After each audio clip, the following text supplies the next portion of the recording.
Southern Sudan, 5 days or 6 days from today, 4 years ago, was preparing to celebrate the day which we know as Christians as Christmas. And everybody was nervous of the actions that the president is going to take, because the president of Southern Sudan, Salva Kiir, has moving everything on his way, dismissing the cabinet and the office which remain unresolved. And yes, indeed, December 15th, come the day which we, the people of Southern Sudan, will go down as in history as the second day to the independent days. The day that brought death to the Southern Sudanese, the day that brought demonizations, brutalizations by the people of Southern Sudan to their own fellow citizens of Southern Sudanese.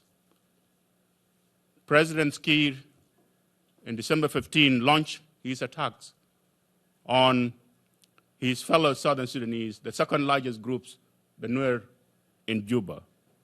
For 3 days, the government of Southern Sudan, led by Presidential Guard under order from the president himself, went house to house for 3 days. They slaughtered Nuer 200,000 people's dead in less than a month. And this happened in the capitals of Southern Sudan in Juba. Of course, most of you are not aware of that. And the president himself was in the same city, the same place. Juba is a very tiny place, even cannot be compared to the areas where we are here in the east part of city of New York. When he emerged, he came out in a uniform, directing his fellows bodyguard to defend themselves, because according to him, what happened was a coup, which was not true. But he wanted to justify his actions. The killing didn't stop in Juba. The killing went to different states, to the states, especially the regions of the Great Upper Nile, where I come from. The slaughter went to the state of Jungle, the state of Unity States, and the state of Upper Nile, where I am from. My fellow human being, what is important to this is the atrocity that the people of Southern Sudan have seen in the hands of their fellow Southern Sudanese under the leadership of Salva Kiir, under directions, under order of the commander-in-chief of the malicious tribal army of Southern Sudan. At the moment we're speaking here, sitting here today, Southern Sudan lost over 500,000, over 500,000 lives perished. 4 million, at the moment we're speaking now, are seeking refuge in a country. 1.5 million gone back to the Northern Sudan, that the country they walk away from. When some of them went to Ethiopia, Kenya, Uganda, you name it, believe it or not, as being mentioned by the news and even by this body that we are in, these buildings, Southern Sudan is the worst place to be. It is true. Yes, that made me to come to conclusion that what can we do? Everything has been tried and done, but the president, Salva Kiir, because he have an idea to write the history of Southern Sudan after the independence from the Northern Sudan, that history have to be based on Denka domination, his own tribes, Denka majority, his own tribes. He went and addressed his own peoples in the Denka language, telling them that this government, it is your government, and somebody want to take it away from you. Are you going to allow it? This is the president of the whole peoples. Of course, his people shout back saying no. And the youngs has been recruited to the point, at the moment we're speaking, 85% of the Sudanese army is one tribes, Denka tribes, to protect the president. Yes, I happen to be a Shuluk. I'm not a Nuer, because the target was a Nuer, but I happen to be the third largest tribes in the country. I was not part of the problems. I thought I will be neutral, or I will be a peacemaker between the two. But as we said always, when the two elephants fight, the grass will suffer. We, the Shuluks, was slaughtered even by the two tribes, the Nuers and the Denka.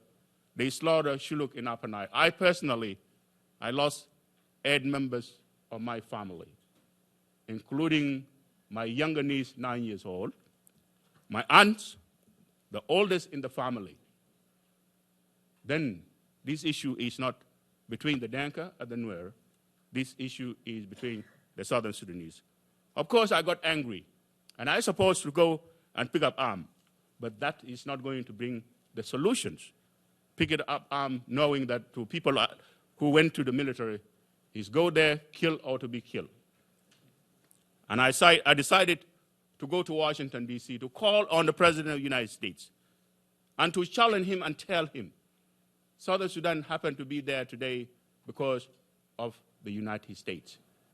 And I put it in writing that Southern Sudan is an American baby. And I'm coming to tell you, Mr. President, that the baby you brought to the world is dying. You have a moral obligation to save that child. I don't want you to do the roles of the midwife, deliver a child and walk away. When he was being told that probably Simon will die within maybe 2 or 3 days, then he made an announcement that he's going to stop in Addis on his way back from Nairobi. I thought that is what I was wanted. He went and told the African unions that the peace have to be signed. When he delivered that, everybody in Southern Sudan was so happy that the peace is coming. I personally, I was there in Addis, in the same building like this, part of the United Nations. The President Salva Kiir refused to sign peace. He was even forced to come out from Juba to come and sign peace in Addis because he realized that now that the American getting involved. So he was being told he had to come and sign the peace. He came and he refused to sign that peace that day. He signed the peace 3 days later because of the pressure. And he said it, and I quote, "These peace agreements that I signed, I'm signing it not to be implemented because I have reservations."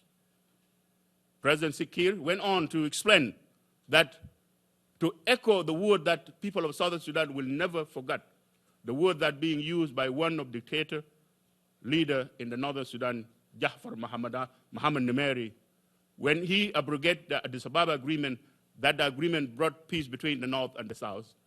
And Salva Kiir used that word, and that word is, these agreements that I refuse to sign, it is not a Bible and it is not a Quran. And indeed, even that Americans were so naive by pushing the opposition to go to Juba. Yes, even I myself, I urge them, if that's the case, let's go to Juba because the issue is peace. When you are ambassador for peace, you have to walk mile and miles. He went, and President Kiir again went and launched his attacks on the vice president being appointed, being imposed on him for the sake of peace. And Southern Sudan, at the moment we're speaking, is in a verge, not on a verge, I call it on a slow motion of genocide. Before I come here last night, I was going over the media here and there. Everything that is being said is said that, and I call it, Southern Sudan is going to be in a genocide. What happened in Rwanda as genocide, it is going to happen in Southern Sudan. Southern Sudan is in serious risk of genocide. United Nations warning possibility of genocide in Southern Sudan. And the word goes on, broken genocide in Southern Sudan. My fellow human being, what is going on in Southern Sudan today is a genocide. The question is, what can we do? Who can do anything about it? Because if we call it the way they using the word possibility of genocide, somebody have to be asked.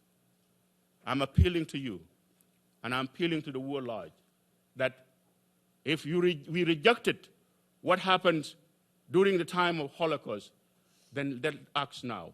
If we are horrified of what happened in Rwanda, then Rwanda happening before our own eyes at the moment we're speaking in this room, and it's happening in the country of Southern Sudan.